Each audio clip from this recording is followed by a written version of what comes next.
Olá, tudo bem? Espero que vocês estejam bem, estejam em paz. Antes de mais nada, nesse momento inicial, nós desejamos que este encontro seja mais um encontro abençoado de paz nos espaços onde nós estivermos, que tenhamos o coração preenchido de bons sentimentos, nossas forças renovadas, que tenhamos assim uma ambiência que possa favorecer uma construção melhor de nossas vidas, o bem-estar necessário que se faça presente em nossos dias, alcançando, é claro, aqueles corações que se encontram presentes em nossos corações, como nossos entes queridos, e é claro, para todo mundo onde vivemos, com todos os nossos irmãos e irmãs, com toda a vida compartilhada. Então esse é o nosso desejo, o nosso anseio em construções que são pequenas, que são simples, mas entendemos que é dessa forma que nós vamos criando uma massa de ações que tendem a trazer transformações, pelo menos em corações que vão reverberar à sua volta e assim promover um estado melhor de vivência para as nossas vidas e no mundo onde nós habitamos. E seguindo, portanto, eu quero também expressar aqui a minha alegria e gratidão por começar esse mês, porque é um mês especial, um mês comemorativo, um mês em que se comemora o aniversário da Confraternização Espírita Baiana, que será no dia 20 de maio. Então nós já estamos começando. Fico feliz porque é bem perto do meu aniversário, meu dia 29, né? E é praticamente a mesma data do aniversário do meu filho. Meu filho faz aniversário no dia 21. Então, veja, tem uma proximidade aí de data que faz com que esse mês seja especial para mim também. E eu e a confraternização temos quase o mesmo signo, não é? Ficou bem pertinho, quase a de Gêmeos também. Então, eu agradeço por esse convite, agradeço a oportunidade de estar fazendo parte dessa confraternização. Desejo de todo o coração que essa casa continue sendo abençoada,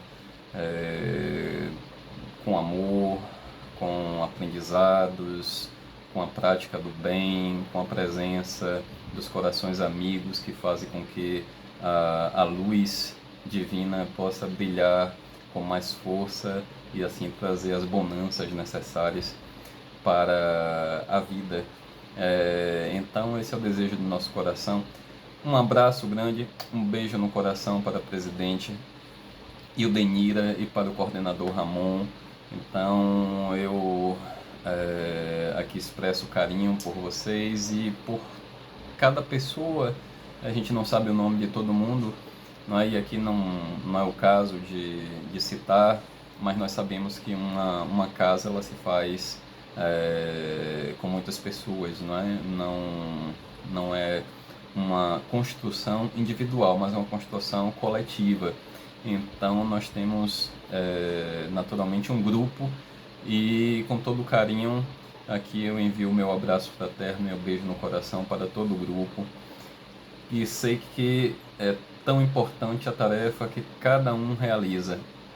Eu me lembro quando eu estava ainda começando minhas atividades como médium e vinculado a uma instituição, uma casa espírita. Me lembro de uma mensagem de um espírito que falou algo muito simples, mas que é muito significativo, que eu guardo comigo até hoje.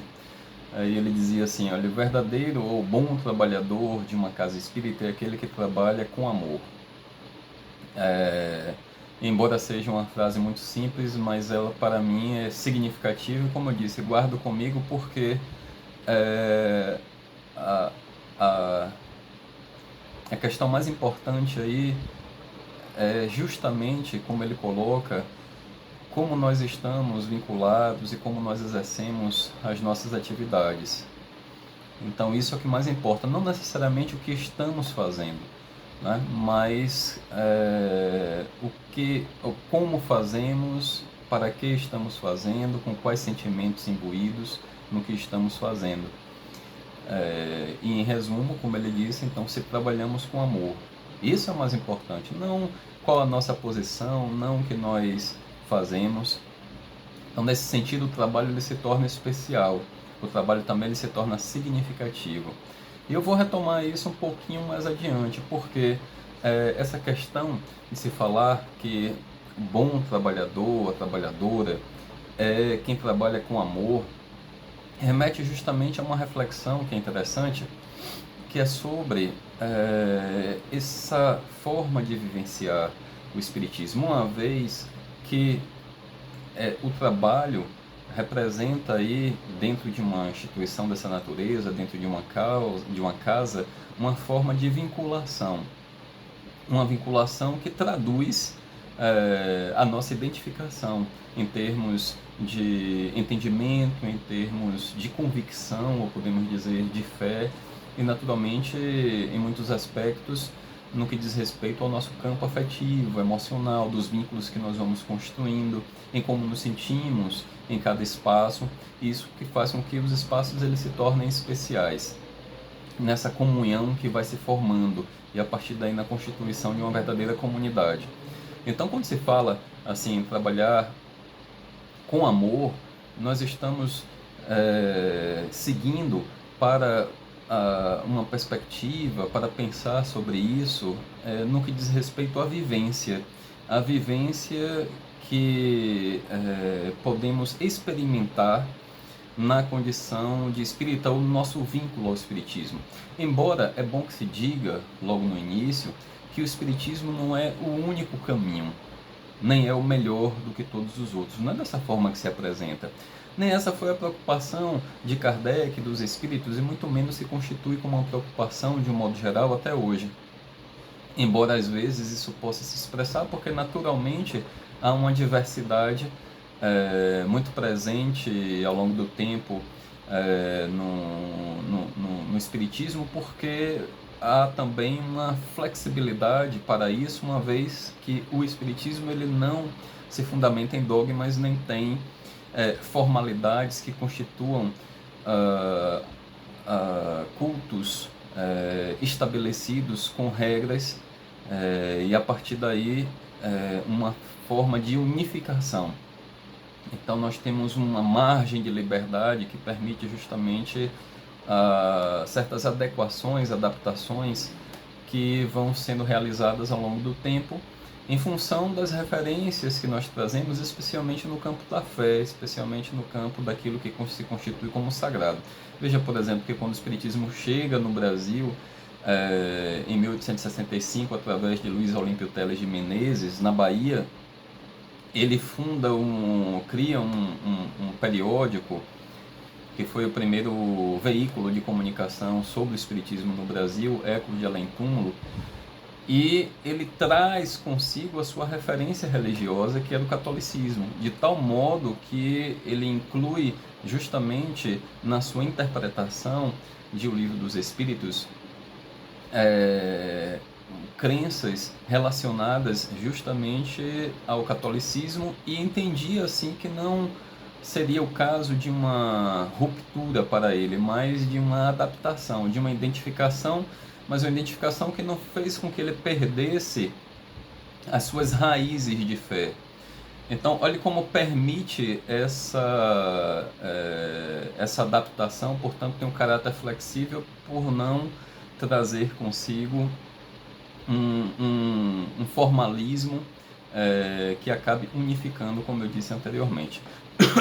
Então, desculpe a minha tosse, porque eu estive doente, ainda estou me recuperando há poucos dias, então de vez em quando eu posso tossir.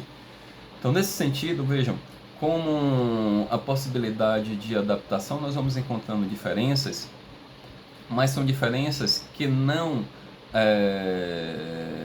são suficientes para dirimir, ou pelo menos para excluir a possibilidade de nos identificarmos como espíritas e, naturalmente, de termos uma vivência dentro da diversidade, dentro das diferenças que se estabelecem, inclusive, dentro de uma mesma comunidade. Então, essa vivência que nós temos como espírita é uma vivência que está dentro de um ambiente que se constitui dentro de um espaço onde nos vinculamos por razões normalmente de identificação com esses espaços, com uma determinada casa, com um determinado grupo, mas é claro, de uma vivência que transcende, ou melhor, vou dizer, de uma vivência que perpassa também esse espaço, assim como todos os outros, porque nós carregamos conosco, de modo que isso deve repercutir em nossas vidas, não apenas nos instantes em que nos encontramos dentro de uma instituição espírita. Então, para falar de uma forma mais resumida, quando nos identificamos como espírita, então isso significa dizer que há um conjunto de entendimento, de crença, de sentimentos que nos vinculam ao espiritismo e que, de alguma forma, devem repercutir quanto à forma como olhamos para a vida e o quanto isso pode também interferir em nossos comportamentos. Então eu passo a pensar assim, nossa, como eu vou agir diante de determinadas situações? Quais escolhas eu vou passar a fazer? Quais são os sonhos que eu passo a alimentar? Meus objetivos de vida? E, é claro, no que diz respeito a situações que são as mais simples, às vezes as mais cotidianas, embora elas sejam importantes também, como determinada experiência que eu posso ter, como um sonho, uma determinada percepção que envolva a própria mediunidade. Então é uma vivência que está disseminada, difundida por todos os instantes de nossa vida. A questão é justamente como nós vivenciamos o Espiritismo. Nós podemos vivenciar de uma forma que seja mais ou menos desconectada da vida, ou mais ou menos conectada com a vida. E quando eu digo conectada, implicada com a vida. E aí vem algo também que é interessante retomar, que eu falei um pouco antes, de compreender que o Espiritismo aqui não está sendo colocado porque a sua própria história pode sustentar essa afirmação que eu vou fazer, não é a verdade absoluta, não é o único caminho nem o melhor, é um caminho, né? Como possibilidade, como diria André Trigueiro, é um meio, né? Um meio para um processo de educação que leve àquilo que nós chamamos de reformulação ou reforma íntima. Um processo, na verdade, de transformação de si mesmo ou de si mesma. Então, como um meio, como um caminho, o quanto nós podemos aproveitar, quais os seus recursos, as suas potencialidades para aproveitarmos e assim, nesse processo de transformação pessoal, sabermos como conduzir melhor nossos passos para uma vida mais plena. Como diria Paramahansa Yogananda, quando ele vai falar no seu livro sobre a ciência da religião, há um caminho que é comum a todas as religiões, ele vai dizer, que é a busca da bem-aventurança, um estado de bem-aventurança.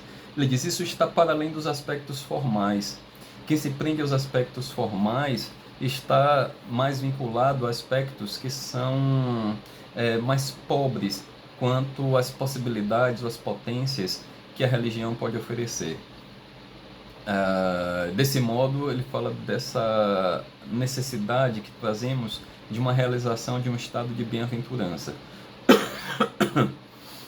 Eu ainda não estou muito bom, tá? Mas vocês vão se acostumando com a minha tosse de vez em quando. E aí vejam, essa reflexão sobre como eu vivencio é algo que diz respeito àquela frase dita por um espírito que reverberou tanto em mim: bom trabalhador, trabalhadora, é quem trabalha com amor pelo que faz. Então, não é apenas um vínculo formal, não é um vínculo de trabalho que represente uma obrigação que eu tenho. Mas o que é estar de coração? O que é vivenciar de coração? Eu vou fazer uma leitura de um texto que representa aqui um relato de Kardec após uma viagem feita, que é chamada Viagem Espírita de 1862. É uma viagem para visitar outros grupos espíritas de outras cidades. E então, Kardec, é interessante porque ele diz assim: nós viajamos para colaborar, contribuir, na medida em que tivermos a possibilidade de dar orientações, instruir e de sermos instruídos. Veja que Kardec ele parte do pressuposto de uma partilha nesses encontros, nessas visitas a outras instituições, a outros grupos espíritas. Não como alguém que é o fundador do espiritismo e que vai para ensinar e que vai para dizer quais são as normas, como deve ser feito, como não deve ser, qual é o certo, qual é o errado. Ele vai com o intuito justamente de estabelecer partilha, vai com eu vou dizer assim, uma postura humilde, e ao mesmo tempo com abertura de coração, para que essa partilha seja um processo de não só de enriquecimento em termos de conhecimento, em termos de melhora quanto à organização e a forma de se trabalhar dentro de cada grupo, de cada instituição, mas também um enriquecimento quanto ao processo de aprendizado, né? Daquilo que nós vamos oferecendo como conteúdos que estão dentro das nossas vivências. E aí há um trecho de relato de Kardec na Viagem Espírita de 1862 que eu peço licença para fazer a leitura, tá? Não é uma leitura muito longa, mas eu acho que vale a pena fazer a leitura desse trecho. Ele diz assim: ao lado dos espíritas simplesmente crédulos ou simpáticos à ideia, e aí eu faço só um parêntese, quando ele diz crédulos, são aqui nesse caso espíritas que acreditam, e ele fala especificamente dessa crença que se estabelece em boa parte dos casos em função da vivência ou da observação dos fenômenos chamados mediúnicos. São as pessoas que tiveram a oportunidade de observar certos fenômenos mediúnicos e a partir dessa observação passaram a ter gradativamente a sua convicção estabelecida, né? Então, após verificar certos fenômenos e ali encontrar indícios de autenticidade de que aqueles fenômenos estavam sendo produzidos por personalidades falecidas, ou seja, por espíritos, então há indícios que permitam ou que permitiram a constituição de uma fé acerca da continuidade da vida. Então é desse grupo que ele está falando, não é? Quando ele fala de crédulos nesse sentido daqueles que acreditam. Então, ao lado dos espíritas simplesmente crédulos, aqueles que simplesmente acreditam, tá? Ou são simpáticos à ideia, porque também tem essa questão, né? Tem uma simpatia pela ideia, não necessariamente ainda uma crença estabelecida. Uma crença que seja estabelecida o suficiente para constituir esse vínculo, bem como uma compreensão mais bem estabelecida acerca da continuidade da vida. Então eu tenho uma simpatia à ideia, eu tenho uma proximidade, mas uma série de reticências que se devem justamente à não constituição de uma fé que tenha nascido dessa relação com os fenômenos e também, claro, no próprio processo íntimo de reflexão, de vivência que contribua para a constituição dessa fé. Então, vou repetir, ele diz: ao lado dos espíritas que simplesmente acreditam, são simpáticos à ideia, há os espíritas de coração. E nos sentimos felizes por haver deparado com muitos deles. Então, olha como é interessante, ele vai dizer que os espíritas de coração. E nesse sentido, eu acho que aqui a continuidade da leitura vai explicar o que Kardec quer dizer com essa expressão. O que é que significa para ele ser espírita de coração? Então, há os espíritas de coração e nos sentimos felizes por haver deparado com muitos deles. vimos transformações que se poderiam dizer miraculosas. Recolhemos exemplos admiráveis de zelo, abnegação e devotamento, numerosas demonstrações de caridade verdadeiramente evangélica que, com justa razão, poderíamos chamar belos traços do Espiritismo. As reuniões compostas exclusivamente de verdadeiros e sinceros espíritas, esses espíritas de coração, daqueles nos quais fala o coração, também apresentam um aspecto muito especial. Veja que ele começa aqui a falar dos espíritas de coração, do quanto ele teve a feliz oportunidade de convivência com essas pessoas, do quanto ele pôde observar em termos, como ele diz aqui, de abnegação, de devotamento, de bondade, uma bondade que não se traduz especificamente em ações sociais ou em ações de cunho social, tá? Na prática mais formal da caridade. Não está se referindo especificamente a isso, tá? Então não é por ter alguém que tem uma prática mais habitual de doar cestas básicas, de constituir um espaço que sirva como um asilo e cuidar de idosos que estão numa situação de pobreza e de abandono e por aí vai. Não, bondade que se traduza de uma forma mais ampla, de uma forma, vamos dizer assim, mais espontânea, e não apenas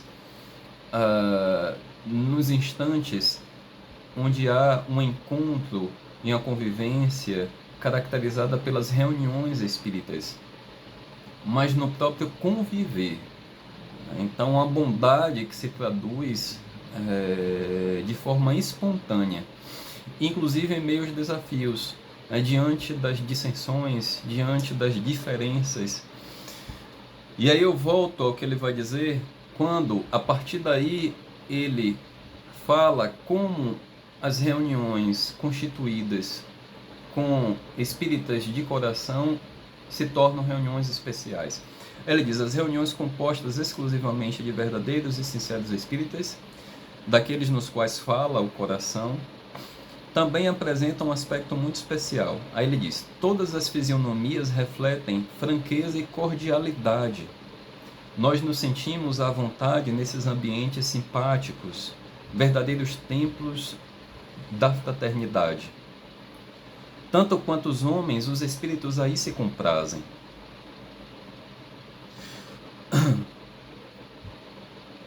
Mostram-se mais expansivos e transmitem suas instruções íntimas. Então vejam só, esse é o caráter das reuniões, eu posso dizer assim, dos grupos, né, de uma casa. Eu gosto de chamar casa espírita em lugar de instituição, né, de um centro, de uma casa. A casa no sentido justamente do que nos traz, nos remete a uma ideia, mas a uma imagem que é mais afetiva, né? Então é disso que ele está falando. E veja como ele caracteriza. Ele vai dizer assim, que nesses espaços, nesses grupos, nessas casas, onde há esses espíritas dos quais fala o coração, também apresenta um aspecto muito especial. Ele vai dizer: todas as fisionomias refletem franqueza e cordialidade. Nós nos sentimos à vontade nesses ambientes simpáticos, verdadeiros templos da fraternidade. Então, verdadeiros templos da fraternidade. E o interessante, com a vivência, com o tempo, nós vamos compreendendo que essa caracterização de ser um templo da caridade, ela não se dá de uma forma superficial. E às vezes pode até parecer que seja assim, uma vez que as pessoas procuram, é claro, receber com sorriso, receber de forma delicada as pessoas que chegam à casa espírita. Mas o que acaba sendo mais profundo e que vai constituir efetivamente um espaço como esse, um tempo de fraternidade, é o modo habitual e contínuo como se dá as relações, especialmente entre trabalhadores e trabalhadoras, entre as pessoas que mais convivem, que mais estão presentes. Como é que as relações elas estão caracterizadas, né? Como é que esses vínculos eles estão constituídos? Claro que nós podemos ter mais ou menos identificação com certas pessoas, aquilo que se chama de simpatia ou antipatia, mas como lidamos com isso? Como passamos a ver uns aos outros? E eu volto a mais uma experiência bem pequena que eu tive, bem simples, de natureza mediúnica, de um mesmo espírito que falou aquela frase, bom trabalhador, trabalhador é quem trabalha com amor pelo que faz, também disse outra coisa interessante, certa feita, em um momento diferente. Disse assim, vamos nos olhar, vamos, e como uma sugestão bondosa para nós, na condição de trabalhadores, trabalhadoras, de frequentadores, frequentadoras, ele dizia assim, vamos olhar uns para os outros com os olhos da bondade. Vamos nos olhar com os olhos da bondade. Olhar com os olhos da bondade é olhar, buscar e cultivar um olhar que possa suplantar determinadas, vamos dizer assim, resistências relacionadas àquilo que nós podemos ver como uma divergência e como um possível motivo de conflito, um possível motivo, inclusive, de discordância. Olhar com os olhos da bondade não é ser necessariamente omisso, não é ser permissivo, não se trata disso, né? Nós podemos ter uma postura ativa, nós podemos ter uma postura que seja inclusive enérgica, mas com o olhar da bondade, com o cultivo do amor no coração. Olharmos uns para os outros como irmãos e irmãs. Então, isso é um exercício, na verdade, e é muito interessante que nesse exercício, nesse trabalho que deve ser feito cotidianamente, que a instituição, aí eu volto a dizer a palavra que eu mais gosto, uma casa, um grupo, uma comunidade, ela vai representar essa condição que Kardec chama de templo, o verdadeiro templo da fraternidade, porque se não for assim, não se dá a fraternidade, né? Então veja como é interessante, inclusive há um capítulo no Livro dos Espíritos que vai falar lei de justiça, de amor e de caridade, mas amor e caridade justamente como aí valores que se conjugam para, junto com a justiça, para uma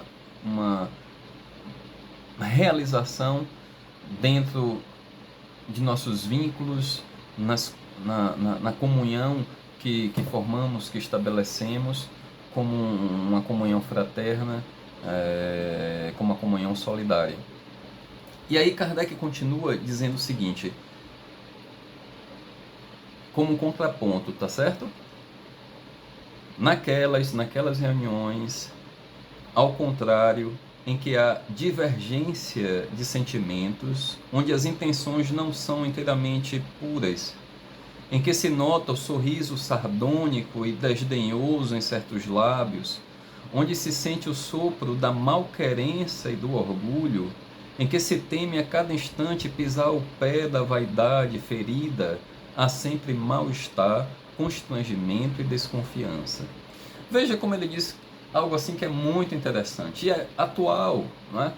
Onde, nos espaços onde as intenções não são inteiramente puras, onde se nota o sorriso sardônico e desdenhoso em certos lábios, onde não há o cultivo do olhar da bondade, tá? Então, olhar mais preenchido de malícia, de ver sempre o pior, né, basicamente, nos outros. Embora tenhamos a possibilidade de ver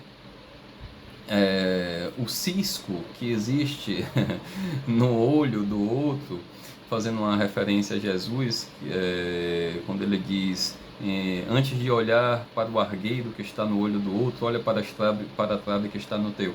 Então, mesmo que tenhamos a possibilidade, às vezes, de olhar para o argueiro, o cisco que está no outro, mas é com o olhar da bondade.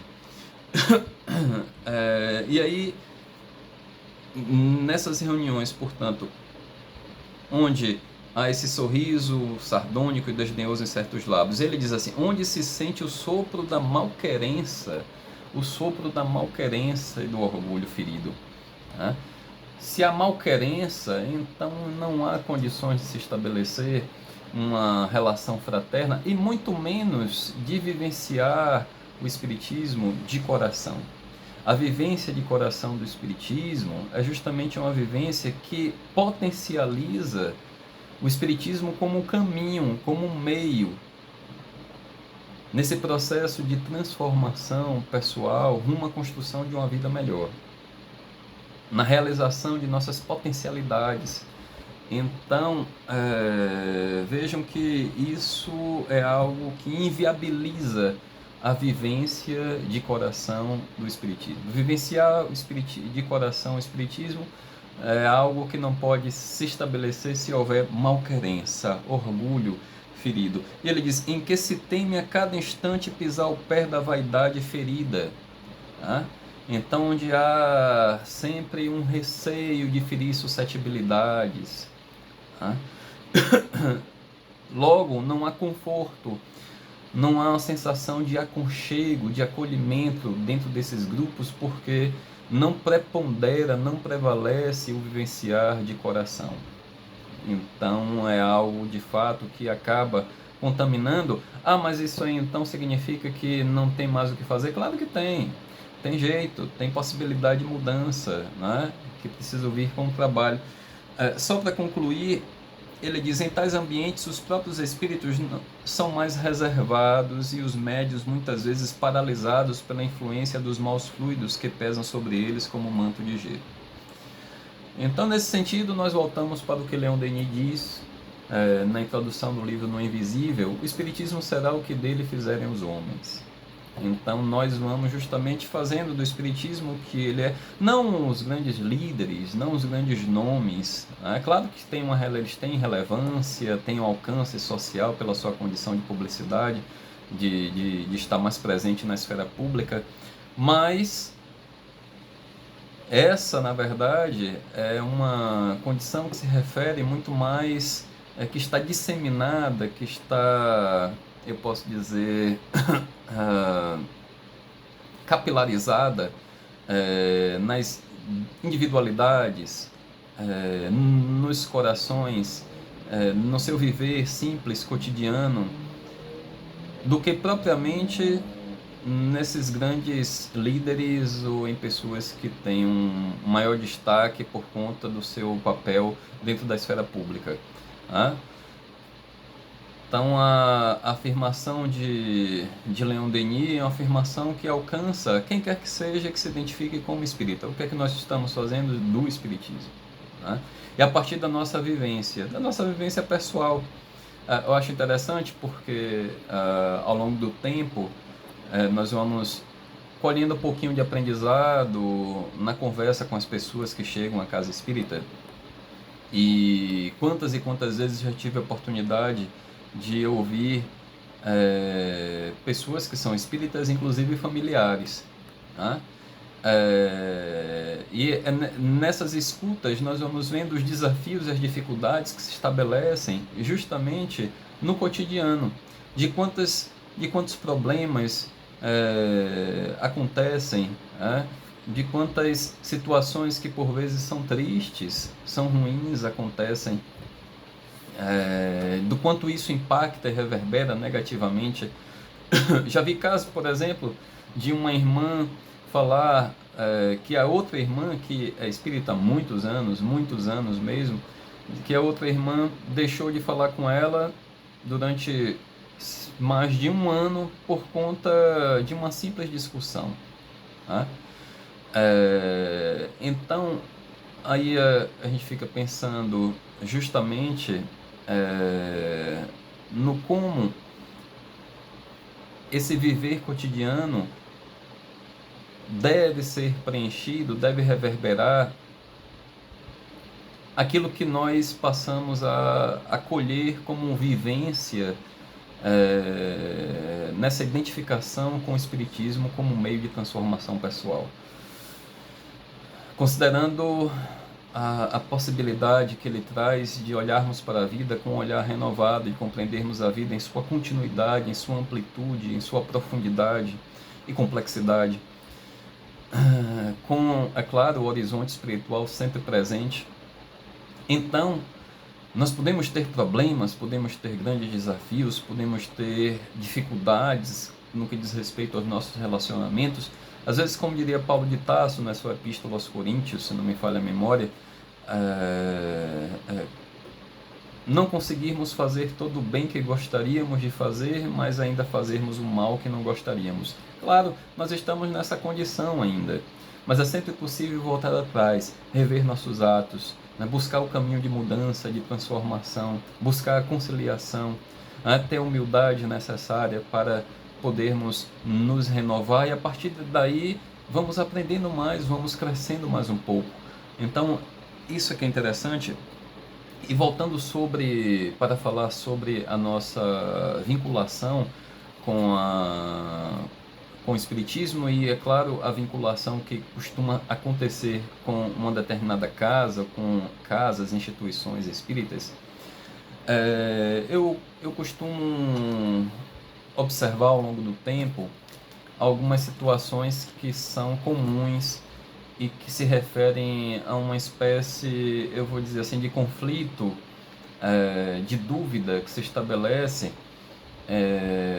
quanto eu não vou dizer a continuidade, mas a razão de ser, o porquê de se identificar como espírita e de estar e se vincular a uma casa espírita. Quantas vezes eu já ouvi pessoas me dizerem, trabalhadoras, assim, olha, eu não tenho mais motivação, eu estou perdendo a motivação de vir, né? Eu não sinto mais aquela vontade de trabalhar, né? E é como se fosse algo que passasse a esmaecer com o tempo, né? Uma chama que fosse diminuindo de intensidade até praticamente se apagar.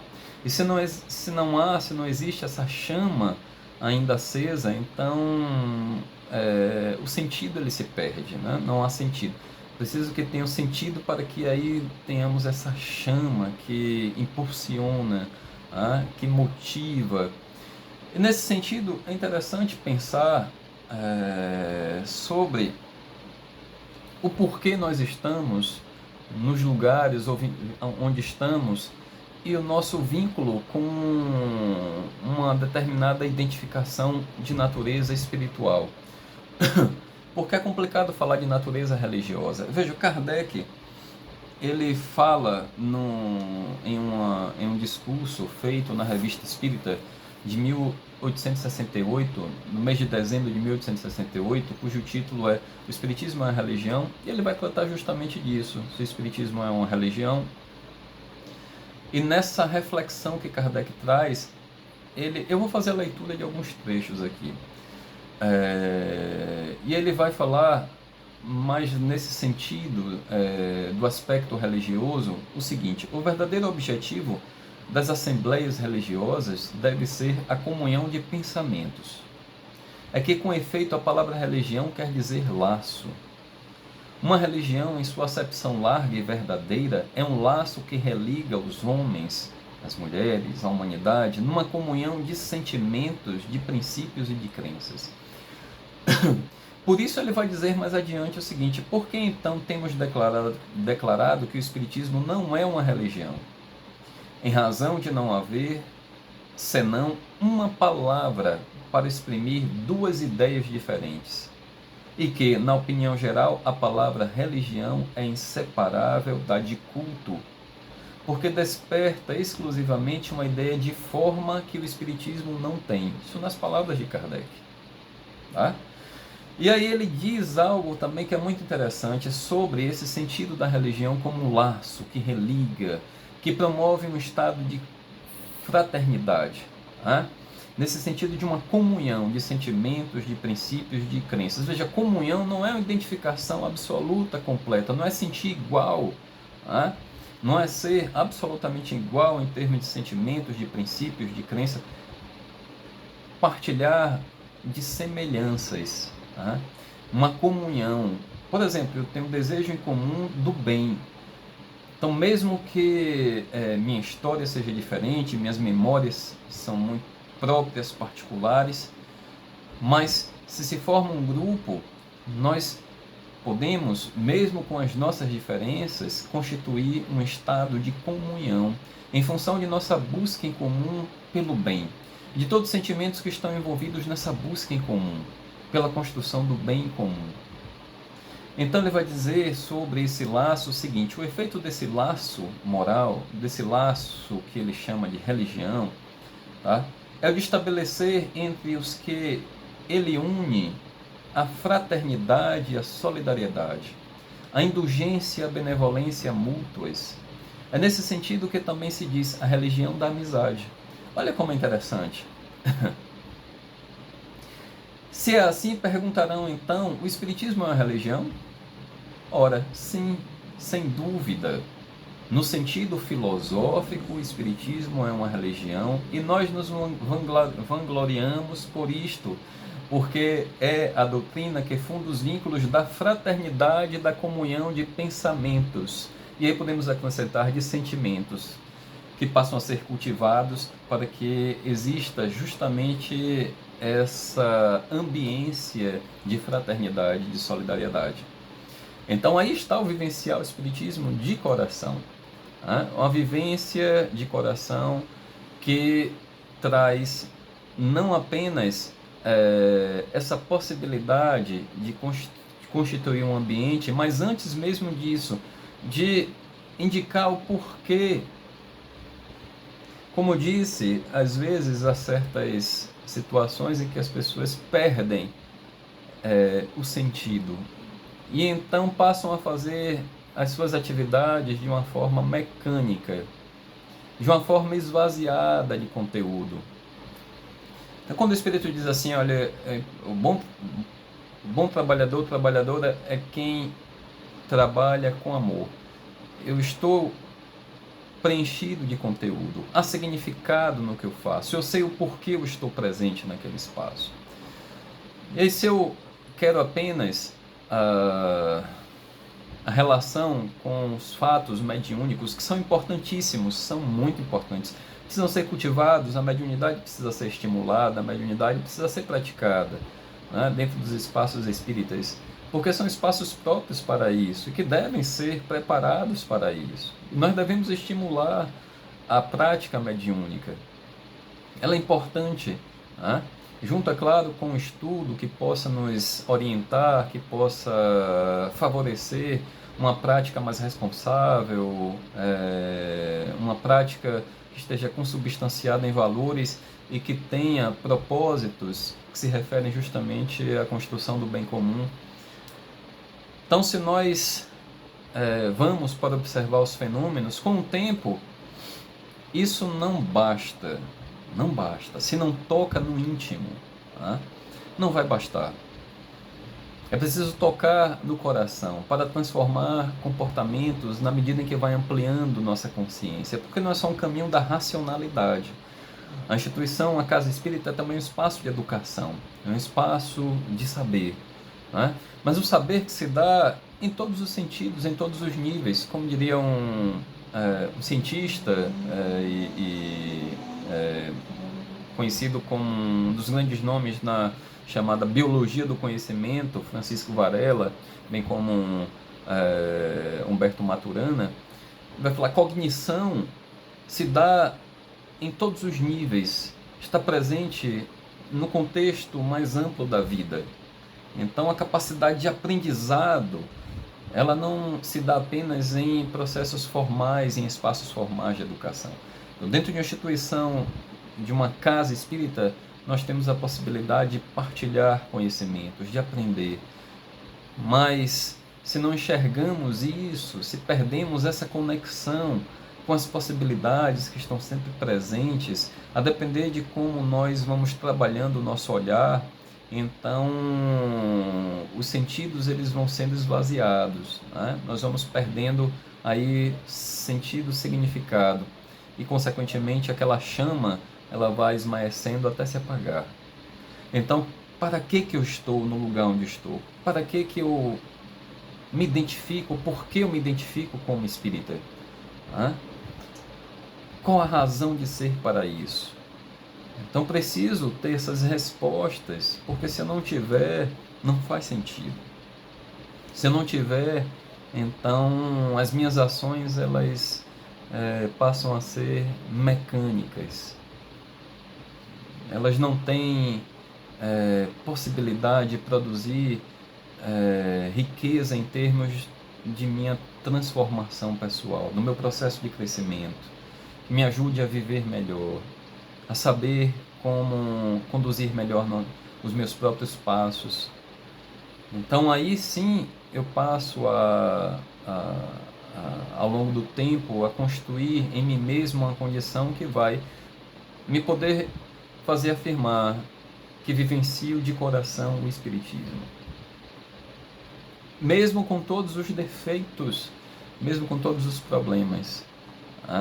Porque nós não vamos nos livrar deles de imediato.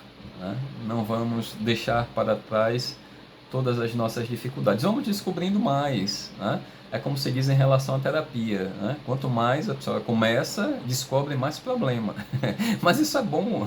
Isso é bom, porque não descobrir não significa dizer que não exista. Nem significa dizer que não esteja causando repercussões danosas. Então descobrir também é bom, descobrir mais problemas. Às vezes eu enxergo algumas coisas que eu sei que preciso mudar, como espírito, como ser humano, como filho ou filha de Deus, eu sei que eu preciso mudar. Eu sei que não estou sozinho nesse aspecto. Quantas e quantas vezes isso é uma das possibilidades enriquecedoras que eu particularmente tive a oportunidade de vivenciar ao longo dos anos que eu tenho, junto com grupos, com outras pessoas, é de ouvir os Espíritos repetindo: nós estamos sempre presentes. E não é só uma questão assim de dar um conforto, de saber assim, eu nunca estou sozinho, nunca estou abandonado. Não, é de que o amor está sendo compartilhado, que está presente, que há fontes que estão para além do que o nosso olhar pode apreender. Nesse sentido, é bom lembrar Exupéry, que vai dizer assim: o amor é invisível para os olhos, nós só podemos ver o amor com os olhos do coração.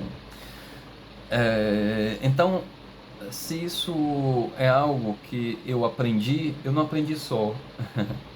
Eu aprendi porque eu passei justamente a me predispor para o convívio com outras pessoas, a estar presente dentro dos grupos, a estabelecer processos de interação que são sempre desafiadores. Às vezes mais, às vezes menos, mas trazem naturalmente seus desafios. Kardec inclusive vai dizer nesse discurso que eu citei, de dezembro de 1868, publicado em dezembro de 1868 na Revista Espírita, ele vai dizer que a ruptura dos laços da religião seria uma recrudescência do egoísmo. Ele diz: é necessário que tenhamos esses vínculos, esses laços.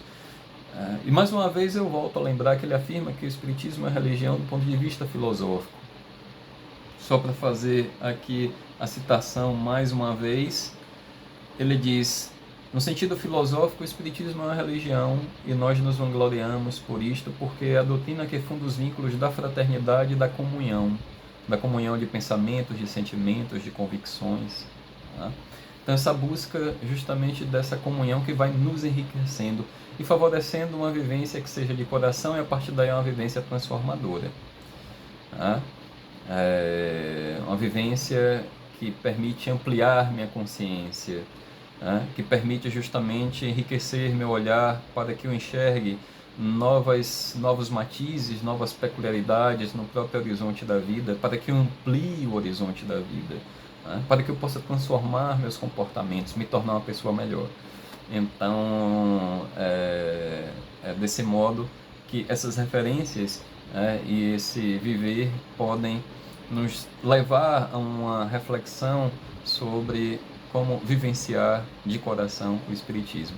Bom, eu vou ficar por aqui nesse breve tempo, agradecendo por mais essa oportunidade, desculpando aí pela minha tosse, tá bom? Que aconteceu em alguns momentos, mas eu agradeço de todo o coração.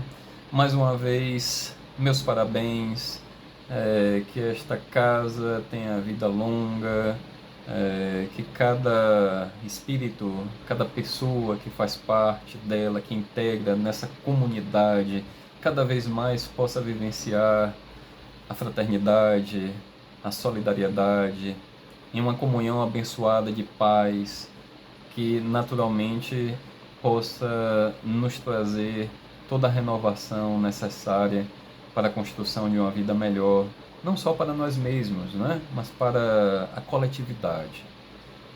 Então, esse é um pensamento que se refere à máxima de Jesus: amar ao próximo como a si mesmo.